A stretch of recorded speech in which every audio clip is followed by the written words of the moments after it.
स्वागत है दोस्तों आपका हमारे इस यूट्यूब चैनल कन्फ्यूज़न 9.2.11 में।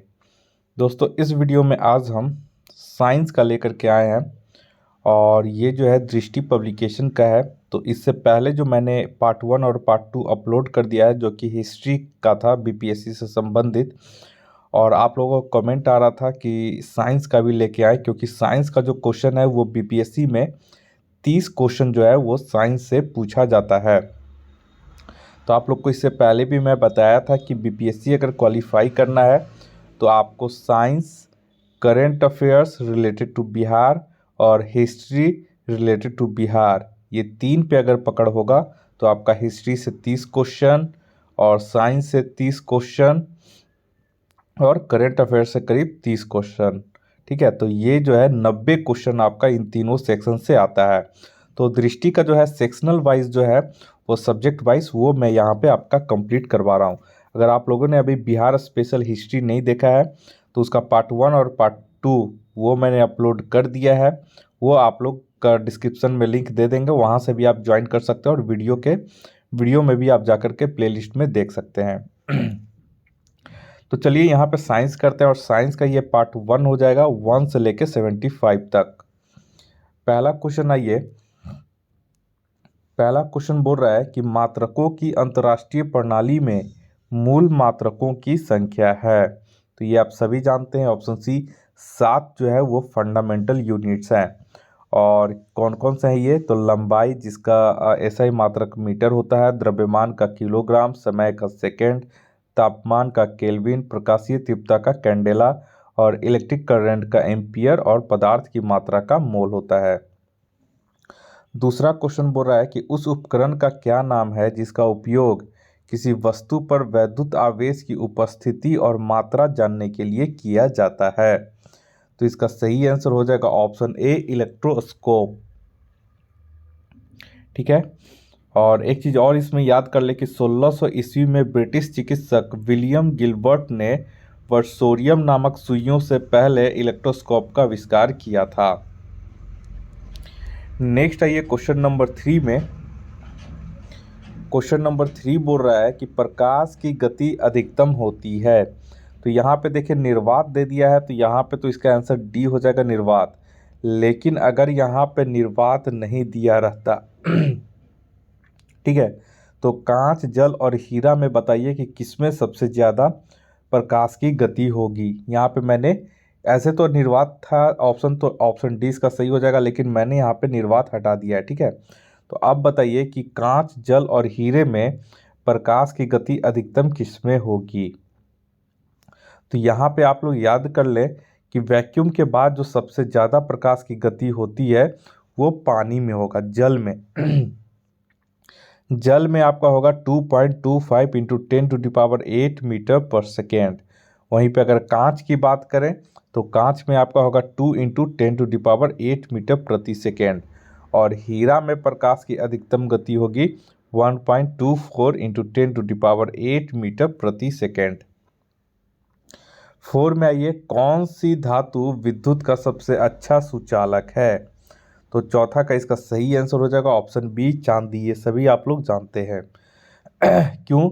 क्योंकि इसमें अधिक संख्या में गतिशील मुक्त इलेक्ट्रॉन पाए जाते हैं। नेक्स्ट आइए क्वेश्चन नंबर 5 में।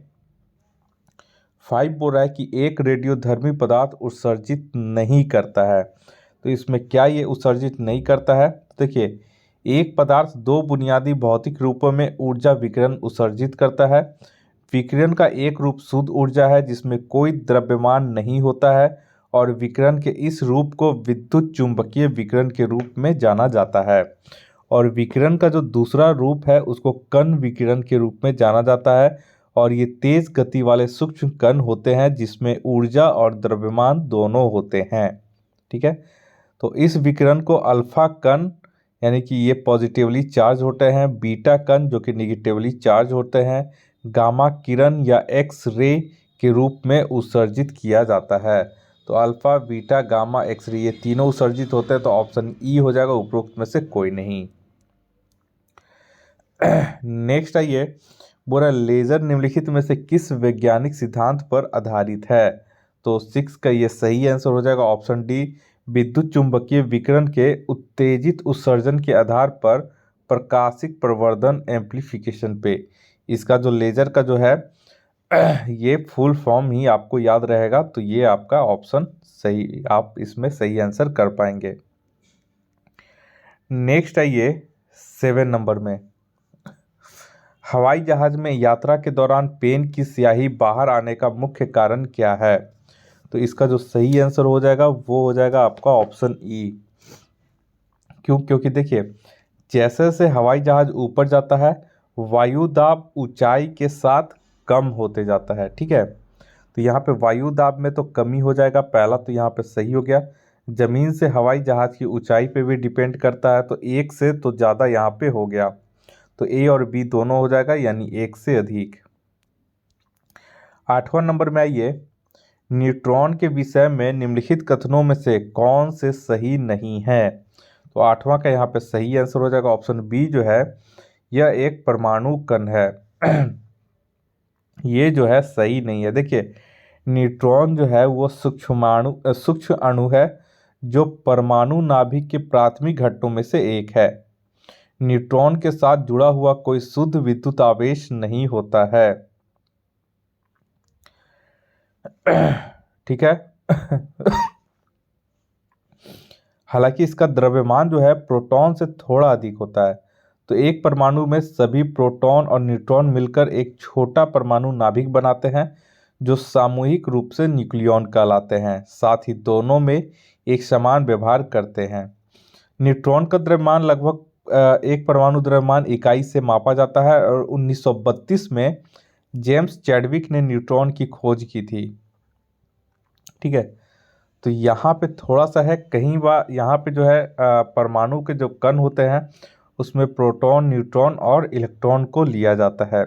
तो यहाँ पे जो एक्सप्लेनेशन दिया गया है इसमें मुझे डाउट लग रहा है, तो एक बार आप इसको ऑप्शन में यहाँ पे जो है कौन से कथन सही नहीं है, तो यहाँ पे बोला यह एक परमाणु कण है।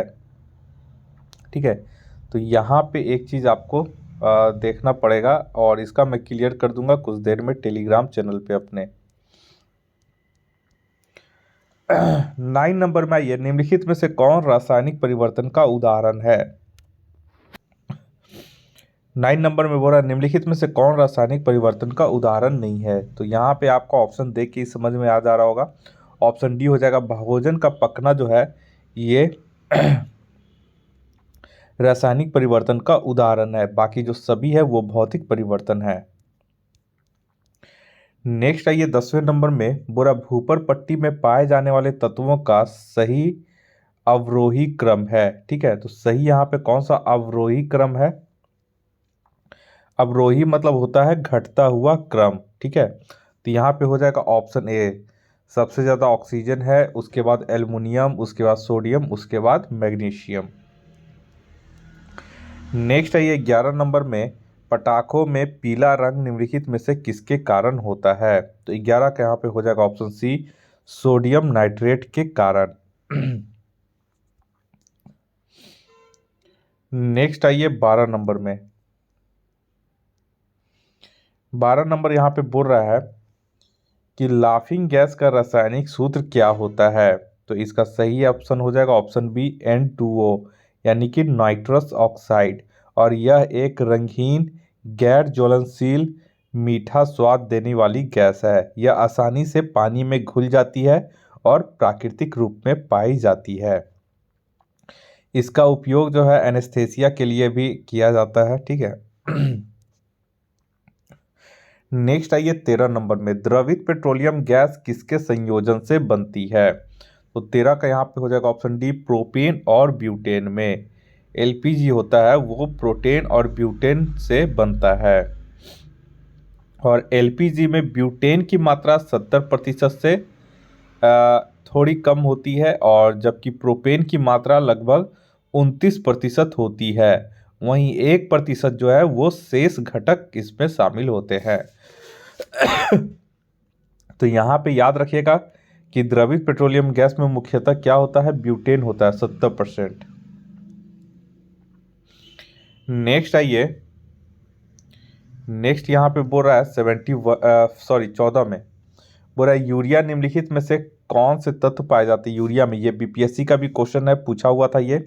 ऑप्शन सी हो जाएगा क्योंकि देखिए यूरिया का जो फार्मूला होता है वो होता है CONH2 का होल 2। तो यहाँ पे आपका CONH यहाँ पे आ रहा है, तो ये आपका ऑप्शन सी सही हो जाएगा। नेक्स्ट आइए 15 नंबर में, आत्महत्या की थैली पद का प्रयोग किस कोशिकीय अंग के लिए किया जाता है।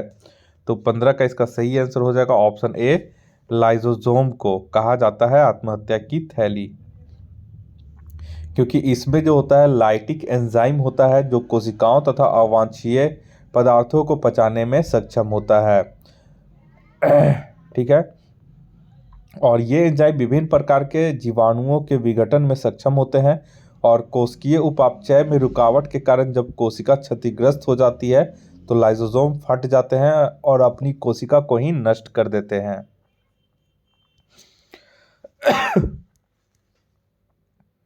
16 नंबर में आइए, बोरा मानव शरीर में गुणसूत्रों के कितने युग्म पाए जाते हैं। तो 16 का इसका सही हो जाएगा ऑप्शन सी, 23 गुणसूत्र पाए जाते हैं। और ये विभिन्न जीवों में अलग अलग गुणसूत्र होते हैं। ठीक है, और प्रत्येक माता पिता प्रत्येक जोड़ी में एक गुणसूत्र का योगदान करते हैं, जिसमें आधा हिस्सा पिता द्वारा और आधा हिस्सा माँ के द्वारा योगदान दिया जाता है। नेक्स्ट आइए क्वेश्चन नंबर 17 में, बुरा मानव शरीर में पाई जाने वाली सबसे बड़ी ग्रंथि कौन सी है। तो 17 का इसका हो जाएगा ऑप्शन डी, यकृत यानी कि लीवर। ठीक है, और यकृत की जो है हेपेटोसाइट कोशिकाओं में किसी चोट की प्रतिक्रिया के दौरान स्वयं को ठीक करने की एक अद्वितीय क्षमता होती है। नेक्स्ट आइए 18 नंबर में, 18 नंबर बोल रहा है पौधे के अग्रभाग से उत्तक को हटाकर यह कोशिकाओं को अलग कर रोग मुक्त परिस्थितियों में से एक मूल पौधे से कई पौधे उगाए जा सकते हैं। इस तकनीक को क्या कहा जाता है। तो ये इंपॉर्टेंट क्वेश्चन है, 18 नंबर याद रखिएगा ऑप्शन सी हो जाएगा, उत्तक संवर्धन। नेक्स्ट आइए 19 नंबर में, पृथ्वी पर सबसे पुराना जीव है। तो पृथ्वी पर सबसे पुराना जीव कौन सा है। तो ये याद रखिएगा ऑप्शन डी हो जाएगा, नील हरित शैवाल। इसे ही साइनोबैक्टीरिया भी कहा जाता है, जो कि पृथ्वी पर सबसे पुराना जीव है। नेक्स्ट आइए 20 नंबर में, निम्नलिखित में से कौन माता पिता से संतानों में वंशानुगत विशेषताओं के हस्तांतरण को नियंत्रित करता है। तो ये तो आप लोग को पता होगा, ऑप्शन सी हो जाएगा, जीन। 21 नंबर में आइए, बोरा निम्नलिखित कथनों में से कौन सा सही नहीं है। यहाँ पे बोरा सही नहीं है, याद रखिएगा। तो ऑप्शन सी हो जाएगा, बेरी बेरी विटामिन B12 की कमी के कारण होता है। ये जो है गलत है। ठीक है, देखिए यहाँ पे जो है आप लोग याद रखिएगा कि विटामिन K की कमी के कारण रक्त का थक्का बनने का समय बढ़ जाता है, और पेलाग्रा जो है वो विटामिन B3 यानी कि नियासिन की कमी के कारण होने वाला रोग है, और बेरी बेरी जो है वो विटामिन B1 की कमी से होने वाला एक रोग है, जिसे थायमीन की कमी के रूप में भी जाना जाता है। ठीक है, और रिकेट्स जो आप जानते हैं, रिकेट्स एक हड्डी का विकार है जो विटामिन D की कमी से होता है। 22 नंबर में आइए, पूरा निम्नलिखित उपकरणों में से कौन सा वातावरण में सापेक्ष आर्द्रता यानी कि रिलेटिव ह्यूमिडिटी की माप करता है। तो 22 का इसका सही आंसर हो जाएगा ऑप्शन बी, साइक्रोमीटर। ठीक है, साइक्रोमीटर जो होता है वो तापमान के साथ साथ सापेक्ष आर्द्रता की भी माप करता है। ठीक है, एक चीज इसमें जो ऑप्शन है उसमें आप लोग याद रखिएगा। नेक्स्ट आइए 23 नंबर क्वेश्चन में, 23 नंबर क्वेश्चन बोल रहा है कि घर्षण यानी कि फ्रिक्शन के संबंध में निम्नलिखित में से कौन सा कथन सही है। तो 23 का यहाँ पे देखिए, घर्षण के बारे में क्या क्या है पहले हम लोग एक बार देख लेते हैं।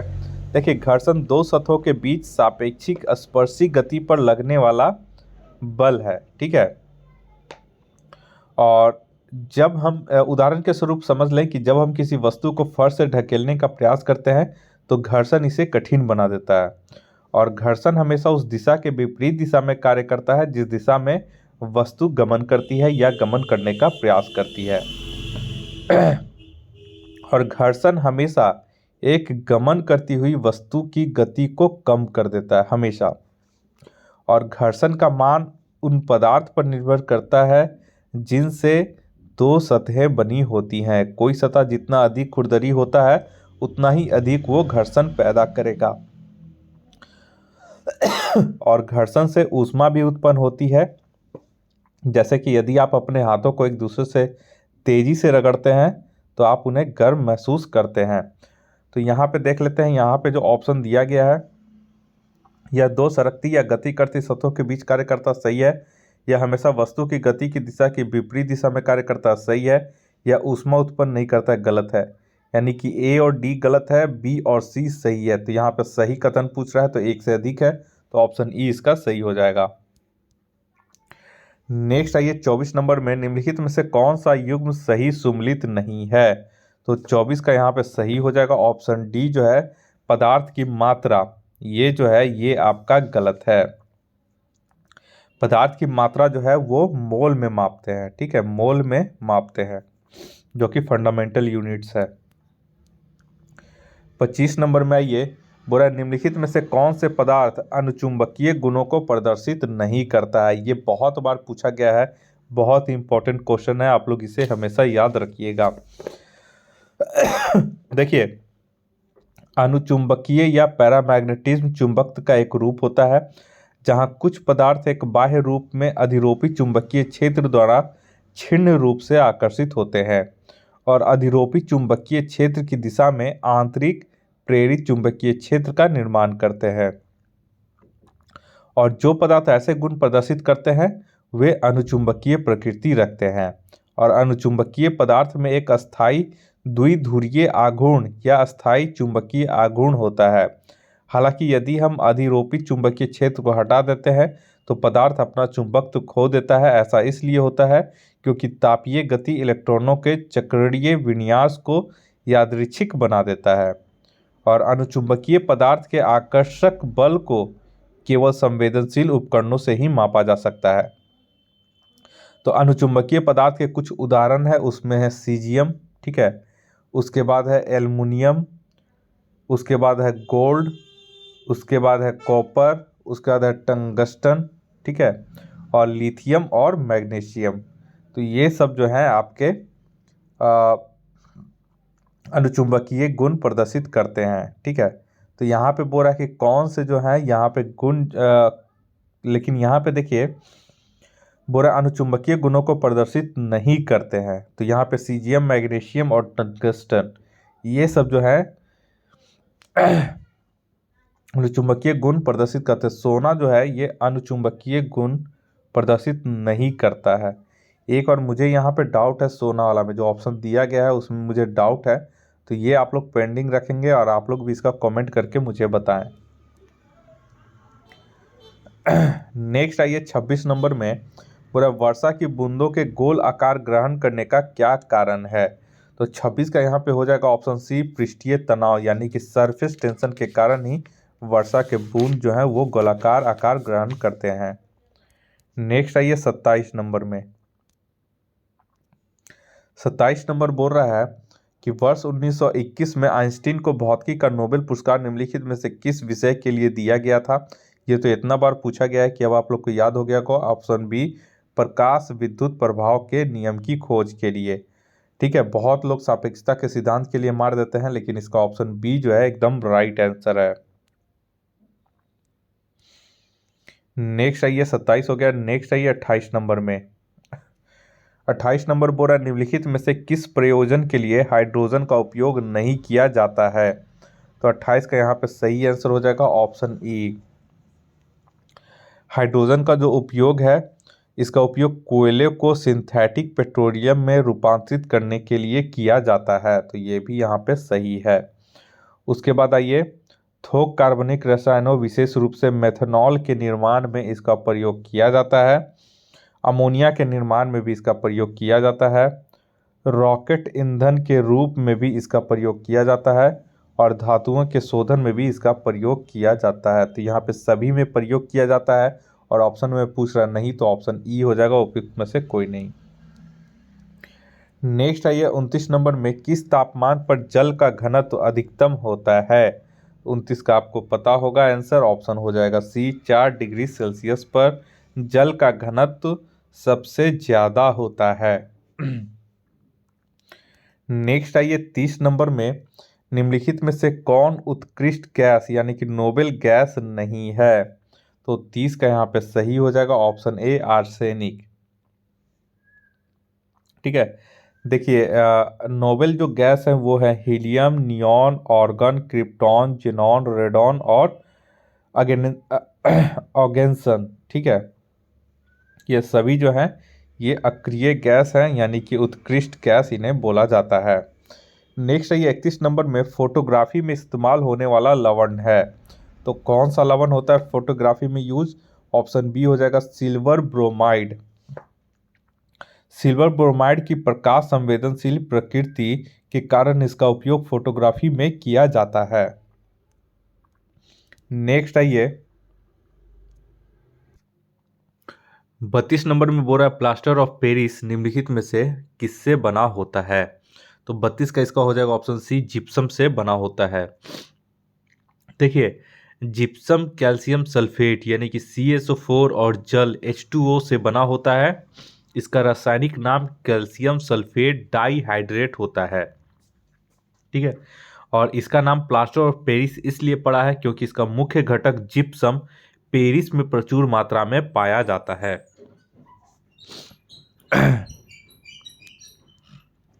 नेक्स्ट आइए 33 में, निम्नलिखित में से किस अम्ल को अम्लराज यानी कि किंग्स ऑफ एसिड के नाम से जाना जाता है?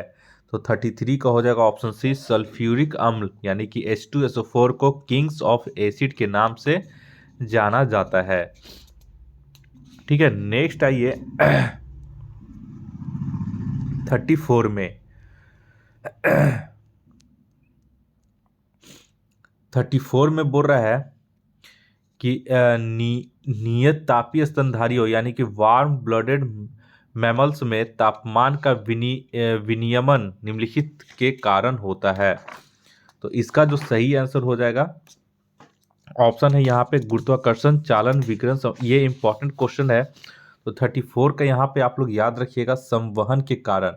इसको इंग्लिश में बोलते हैं कन्वेक्शन, यानी कि नियत तापीय स्तनधारी अपने शरीर के तापमान को परिवेश के तापमान से अधिक बनाए रख सकते हैं और ये शरीर के तापमान को विनियमित करने के लिए संवहन यानी कि कन्वेक्शन का उपयोग करते हैं।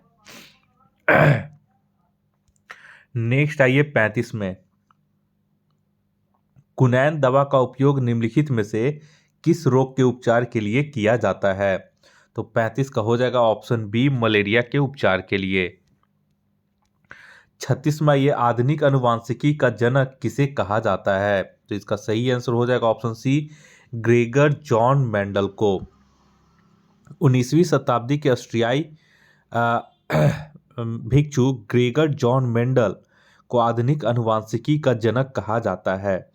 मेंडल के अवलोकन आधुनिक अनुवांशिकी और अनुवांशिकता के अध्ययन की नींव बने और उन्हें व्यापक रूप से अनुवांशिकी के क्षेत्र का अगुवा या नेतृत्वकर्ता माना जाता है।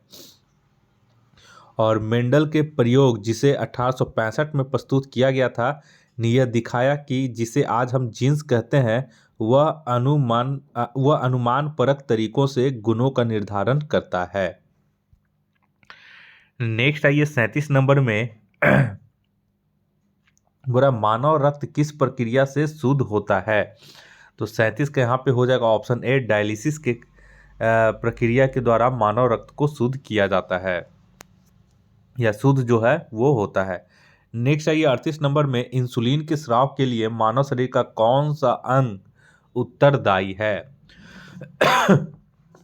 तो ये आप लोग जानते हैं पैंक्रियाज हो जाएगा, यानी कि अग्नाशय का बीटा कोशिका। ठीक है, नेक्स्ट आइए 39 नंबर में, BCG टीके द्वारा किस बीमारी का इलाज किया जाता है? तो यहाँ पे हो जाएगा ऑप्शन डी, 6 TB। यहाँ पे जो ऑप्शन दिया गया है उसके अनुसार और देखिए एक चीज़ है कि बीसीजी का जो फुल फॉर्म होता है वो होता है बेसिल कैलमेट गुएरिन। ठीक है, बीसीजी का फुल फॉर्म होता है बेसिल कैलमेट गुएरिन, जिसमें कि देखिए ये टीका क्षय रोग या तपेदिक के विरुद्ध जो है प्रतिरक्षा या सुरक्षा प्रदान करता है।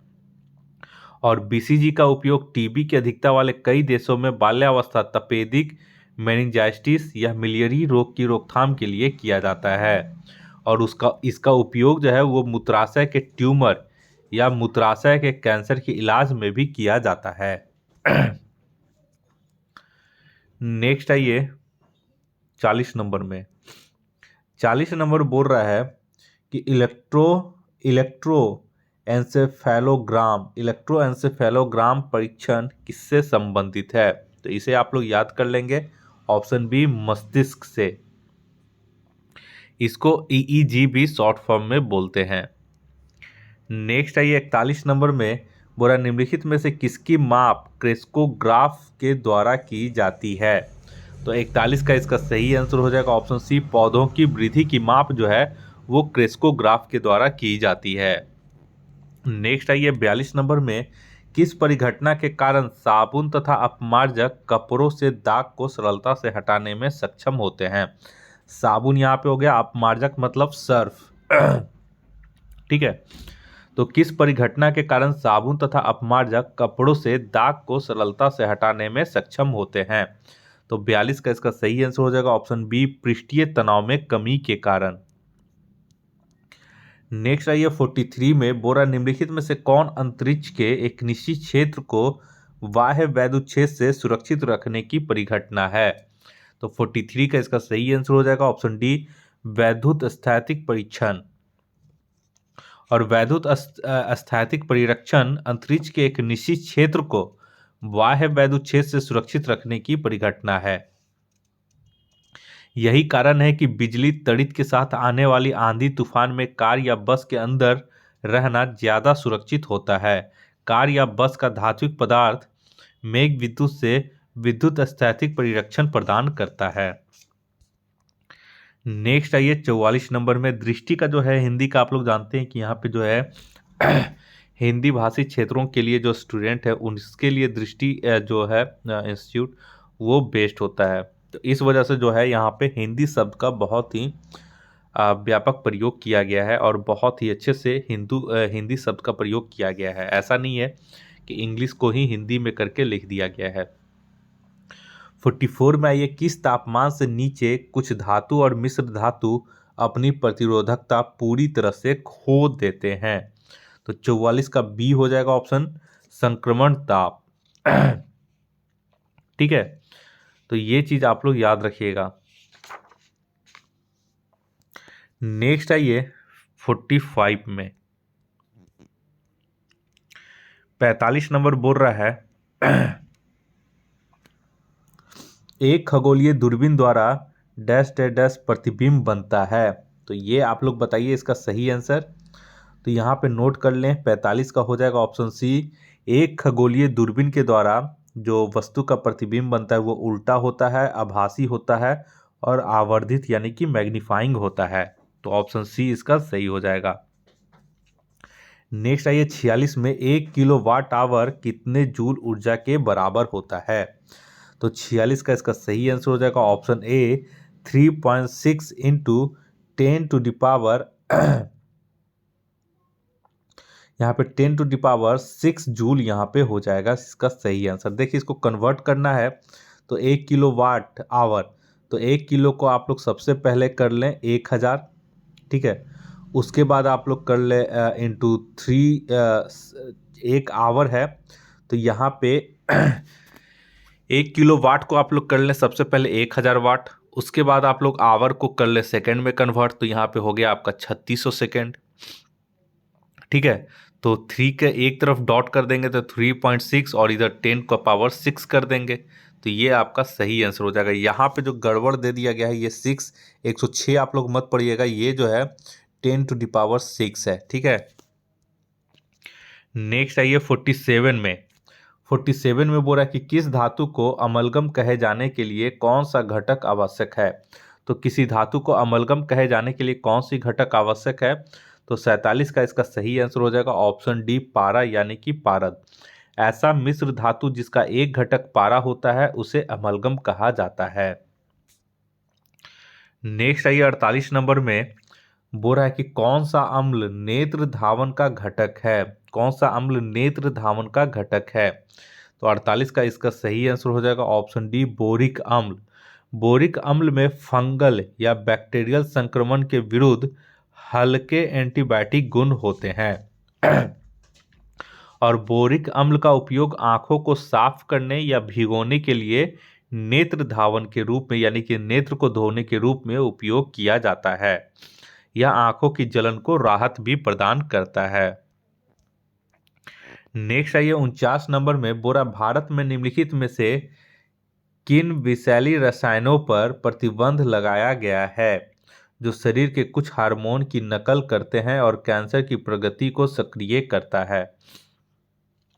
तो 49 में यहाँ पे सही आंसर हो जाएगा ऑप्शन बी, बिस्फेनॉल ए को। बिस्फेनॉल ए को जो है प्रतिबंधित किया गया है। यह एक विषाक्त रसायन है जिसे हार्मोन की नकल करने के लिए जाना जाता है और यह कैंसर की वृद्धि में सक्रिय करता है और प्रजनन तंत्र के विकास को बाधित करता है।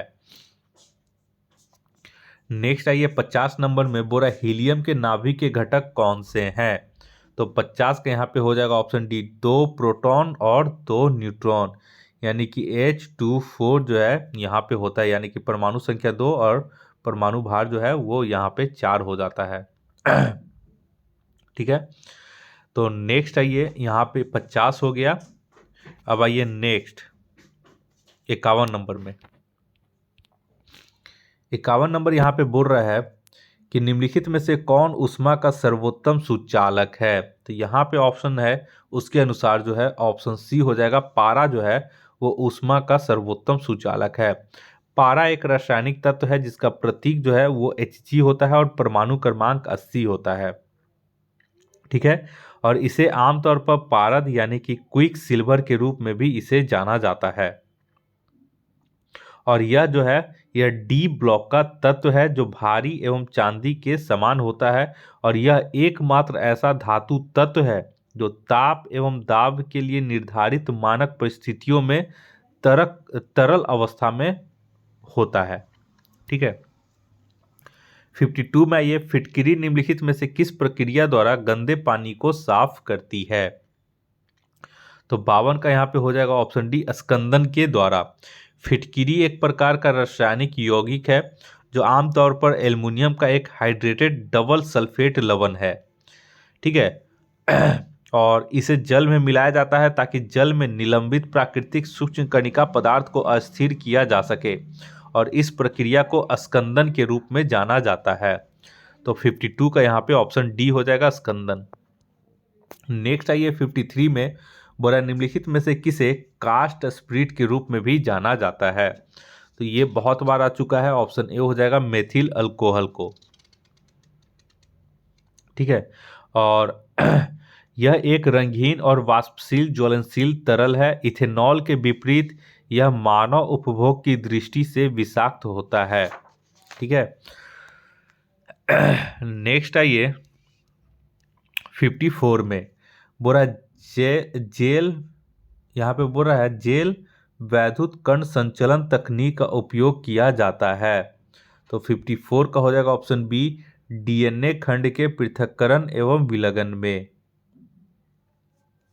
ठीक है, नेक्स्ट आइए 55 नंबर में।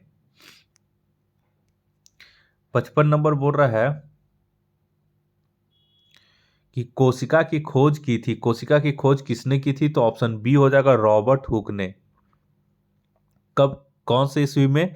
तो याद रखिएगा 1665 ईस्वी में इसकी खोज की गई थी रॉबर्ट हुक के द्वारा।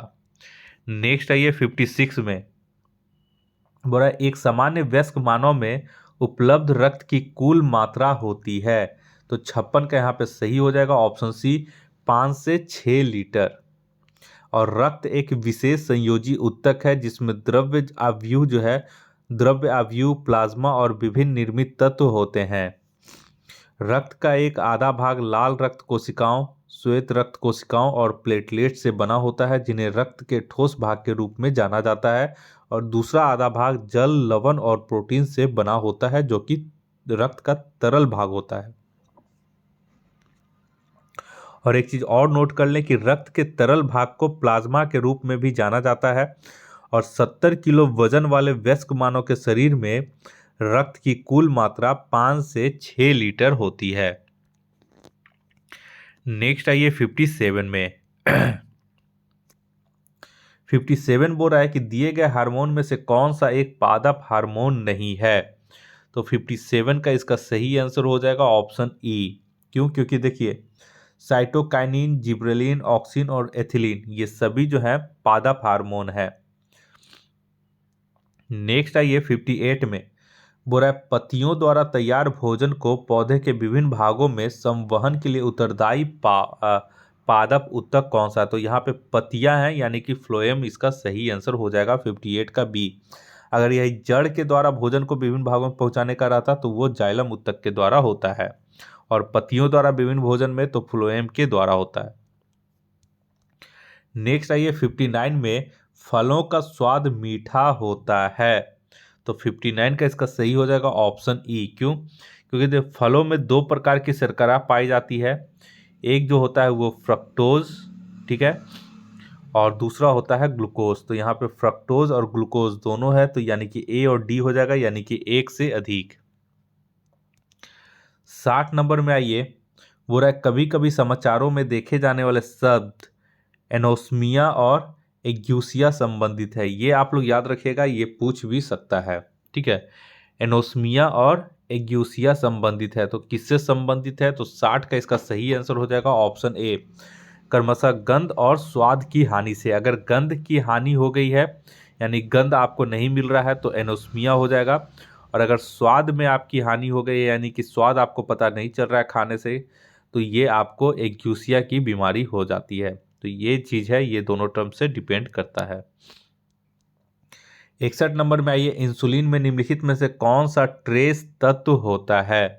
तो 61 का इसका सही आंसर हो जाएगा ऑप्शन डी, जिंक। इंसुलिन एक हार्मोन है जिसका निर्माण अग्न्याशय में होता है, और यह शरीर को ऊर्जा के लिए उपभोग किए जाने वाले भोजन में मौजूद कार्बोहाइड्रेट से शर्करा का, यानी कि ग्लूकोज का उपयोग करने की अनुमति देता है, या भविष्य में उपयोग के लिए ग्लूकोज को स्टोर करता है।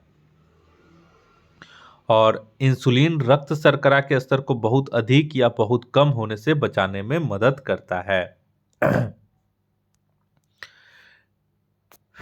ठीक है, तो 61 का यहाँ पे सही आंसर हो जाएगा ऑप्शन डी, जिंक। इंसुलिन में जो ट्रेस तत्व होता है वो जिंक होता है। नेक्स्ट आइए 62 में। बोला निम्नलिखित में से किसकी माप आवेग के समान ही होती है। तो 62 के यहाँ पे हो जाएगा ऑप्शन बी, संवेग का। आवेग यानी कि इम्पल्स बोलते हैं, और इम्पल्स का जो फॉर्मूला होता है वो होता है फोर्स इंटू डेल्टा टी। वहीं पे संवेग जो है वो संवेग को मोमेंटम कहते हैं, और इसका जो होता है P इक्वल टू mv। और इसको यहाँ पे आप लोग ft भी कर सकते हैं। आप अगर इसको मॉडिफाइड करेंगे तो इसका दोनों का फॉर्मूला जो है P इक्वल टू mv यानी कि MAT कर देंगे, और MA जो होता है F इक्वल टू MA होता है, तो यानी कि FT यहाँ पे भी आ जा रहा है। तो इस हिसाब से दोनों का जो है समान ही होता है। नेक्स्ट आइए 63 में। आप लोग आज थोड़ा मैनेज कर लीजिएगा, क्योंकि आज जो है थोड़ा सा ज़्यादा सर्दी खांसी हो चुका है, तो आप आज लोग उम्मीद करते हैं कि थोड़ा सा आप लोग मैनेज कर लेंगे। आगे से मैं ध्यान रखूंगा। नेक्स्ट है 63 में। तापमान में वृद्धि के परिणाम स्वरूप एक ऑर्गन पाइप से निकलने वाली ध्वनि की आवृत्ति में क्या होगा। तो 63 का यहाँ पे हो जाएगा ऑप्शन बी, वृद्धि होती है। याद रखिएगा कि तापमान में वृद्धि के परिणाम स्वरूप एक ऑर्गन पाइप से निकलने वाली ध्वनि की आवृत्ति में वृद्धि होती है। देखिए तापमान में परिवर्तन ध्वनि की गति में परिवर्तन लाएगा, क्योंकि वेग इज यानी कि velocity is directly proportional to root under temperature. और एक चीज और नोट कर लें कि वेग is directly proportional to frequency. तो इसलिए आवृत्ति जो है वो डायरेक्टली प्रोपोर्शनल टू हो जाएगा रूट अंडर टेम्परेचर। तो जैसे जैसे तापमान में वृद्धि होगी आवृत्ति में भी वृद्धि होगी। तो इस चीज को आप लोग नोट कर लीजिएगा। 64 में आइए, बोल रहा है कि निम्नलिखित में से किन स्थितियों में मिश्रित आवृत्तियां उत्पन्न होती हैं। तो 64 के यहाँ पे हो जाएगा ऑप्शन सी, जब एक ही समय में लगभग समान आवृत्तियों की दो ध्वनि तरंगों को सुना जाता है, तो इस स्थितियों में मिश्रित आवृत्तियां उत्पन्न होती हैं। नेक्स्ट आइए क्वेश्चन नंबर 65 में। 65 बोल रहा है कि यदि दो वस्तुओं के बीच की दूरी को दुगना बढ़ा दिया जाए तो उनके बीच गुरुत्वाकर्षण बल क्या होगा।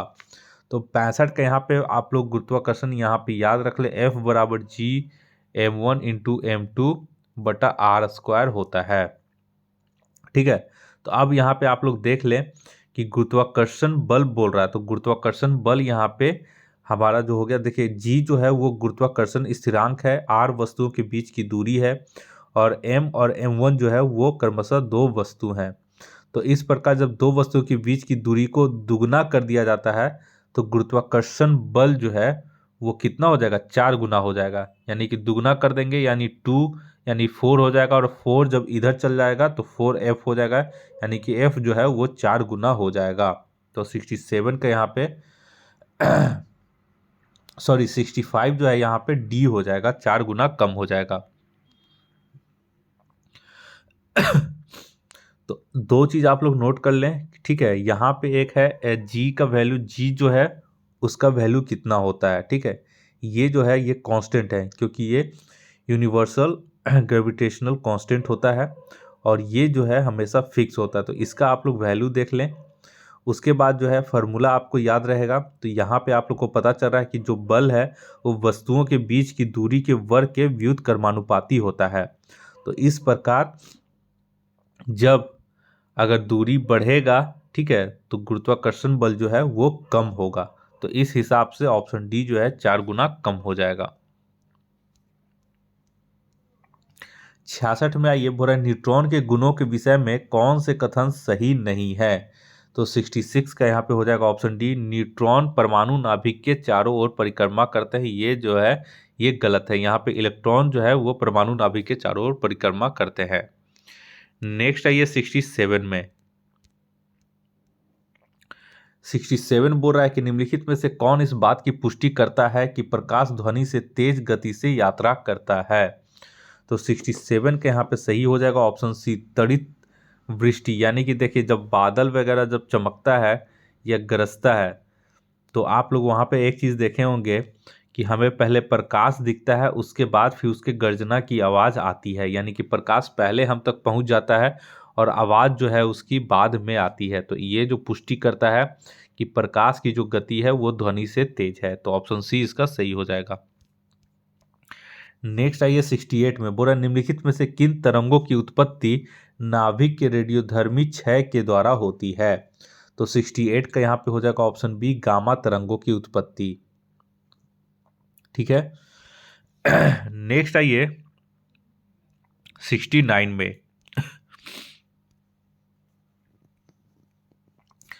69 बोल रहा है कि डिग्री सेल्सियस को केल्विन में बदलने के लिए कौन सी संख्या जोड़ी जानी चाहिए। तो 69 का यहाँ पे होता है केल्विन बराबर, यानी के बराबर सी प्लस 273.15। तो यहाँ पे बी जो है ये इसमें जोड़ी जानी चाहिए। नेक्स्ट आइए 70 नंबर में, बोल रहा है कि 1 किलोग्राम ठोस को इसके गलनांक बिंदु पर द्रव अवस्था में बदलने के लिए आवश्यक ऊष्मा की मात्रा है। तो ये क्या है, तो ऑप्शन ए हो जाएगा, संलयन की गुप्त ऊष्मा। ठीक है, तो आप लोग नोट कर लें कि वाष्पीकरण की गुप्त ऊष्मा वायुमंडलीय दाब पर 1 किलोग्राम द्रव को उसके क्वथनांक पर गैस में बदलने के लिए आवश्यक ऊष्मीय ऊर्जा की मात्रा है, और संगलन की गुप्त ऊष्मा वायुमंडलीय दाब पर 1 किलोग्राम ठोस को उसके गलनांक पर द्रव में बदलने के लिए आवश्यक ऊष्मीय ऊर्जा की मात्रा है। तो ये चीज आप लोग याद रखेंगे। नेक्स्ट आइए 71 नंबर में, कोलाइडी विलयन में प्रकाश प्रकीर्णन की घटना को कहा जाता है। तो 71 का यहाँ पे हो जाएगा ऑप्शन सी, टिंडल प्रभाव। नेक्स्ट आइए 72 में। 72 बोल रहा है कि रक्त से औषधियों को अलग करने के लिए निम्नलिखित में से किस प्रक्रिया का उपयोग किया जाता है। तो 72 का यहाँ पे सही हो जाएगा ऑप्शन ए क्रोमैटोग्राफी। मिश्रण से घटकों के पृथक्करण की प्रक्रिया को क्रोमैटोग्राफी के रूप में जाना जाता है। और ग्रीक में जो है क्रोमा का अर्थ होता है रंग होता है, और इसका तकनीक का उपयोग सबसे पहले रंगों को पृथक करने के लिए किया जाता था। ठीक है। और क्रोमैटोग्राफी के कुछ अनुप्रयोग हैं डाई में रंगों को पृथक करने में, प्राकृतिक रंगों से पिगमेंट्स को अलग करने में, और रक्त से मादक पदार्थों को पृथक करने में। नेक्स्ट आइए 73 में बोल रहा है कि अलग अलग परमाणु संख्या वाले विभिन्न तत्व जिनकी द्रव्यमान संख्या समान होती है उन्हें कहा जाता है। तो ये तो आप लोग को पता होगा, ऑप्शन ए संभारिक। संभारिक यानी कि आइसोबार्स। ठीक है। उदाहरण स्वरूप कैल्शियम, इसकी परमाणु संख्या 20 होती है, और ऑर्गन जो है इसकी परमाणु संख्या 18 है। दोनों संभारिक हैं क्योंकि दोनों की जो है द्रव्यमान संख्या कॉमन है यानी कि 40 है। नेक्स्ट आइए 74 नंबर में बोल रहा है कि निम्नलिखित में से कौन सी रासायनिक अभिक्रिया है। ठीक है, कौन सी रासायनिक अभिक्रिया है। तो 74 का यहाँ पे ई हो जाएगा। क्यों? क्योंकि देखिए लोहे में जंग लगना रासायनिक अभिक्रिया है, वाहनों में ईंधन जलना रासायनिक अभिक्रिया है। ठीक है, श्वसन जो है वो रासायनिक अभिक्रिया है, जल का वाष्पीकरण जो है ये यहाँ पे भौतिक अभिक्रिया है। ठीक है, तो 74 का यहाँ पे ए सी और डी हो जाएगा यानी एक से अधिक। और पार्ट 1 का जो है इसका आखिरी क्वेश्चन है, चिप्स निर्माताओं द्वारा चिप्स के बैग में नाइट्रोजन गैस क्यों भरी जाती है। तो 75 का ये आप लोग को पता होगा, ऑप्शन सी हो जाएगा, ऑक्सीकरण प्रक्रिया को रोकने के लिए। तो ये जो है यहाँ पे पार्ट 1 साइंस का कंप्लीट कर दिए हैं दृष्टि पब्लिकेशन का। नेक्स्ट जो पार्ट 2 आएगा वो आपको जल्द ही आ जाएगा, वो जो रहेगा 76 से 150 तक का क्वेश्चन का रहेगा। उम्मीद करते हैं कि दृष्टि का ये सेक्शनल सीरीज आप लोग को अच्छा लग रहा होगा। अगर अच्छा लग रहा है तो कृपया करके आप हमारे चैनल को सब्सक्राइब कर लें, ताकि कोई भी वीडियो मैं अपने चैनल पे अपलोड करूं तो उसका नोटिफिकेशन सबसे पहले आप तक पहुंच सके। इस वीडियो को देखने के लिए आप लोग का बहुत बहुत शुक्रिया। आपका दिन मंगलमय हो। धन्यवाद।